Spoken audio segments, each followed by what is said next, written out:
ஒரு 5 கொஸ்டின்ஸ்க்கு ப்ரிப்பேர் ஆகாமல் எந்த ஒரு இன்டர்வியூக்கும் போகாதீங்க. ஃபர்ஸ்ட் கொஸ்டின் இந்த டெல் அபவுட் யுவர் செல்ஃப்.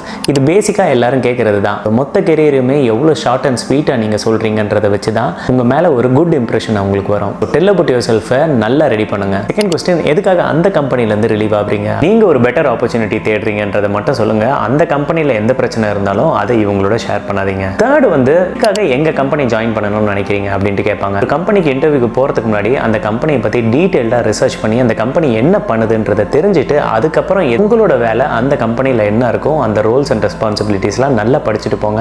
கண்டிப்பாக இந்த கொஸ்டின் எல்லா இன்டர்வியூலையும் கேட்பாங்க. ஃபோர்த் வந்து, உங்களோட கெரியர் கோல்ஸை பற்றி கேட்பாங்க. 5 years from now உங்களை நீங்கள் எப்படி பார்க்கணும்னு நினைக்கிறீங்க அப்படின்ட்டு கேட்பாங்க. உங்களோட ஷார்ட் டேர்ம் கோலையும் லாங் டேர்ம் கோலையும் நல்லா டீட்டெயில்டாக நீங்கள் எக்ஸ்பிளைன் பண்ணணும். இது வந்து ஒரு டிபிக்கல் டே அட் ஒர்க், ஒரு நாள் ஃபுல்லாக நீங்கள் என்ன மாதிரிலாம் வேலை செய்வீங்க அப்படின்றத கண்டிப்பாக கேட்பாங்க.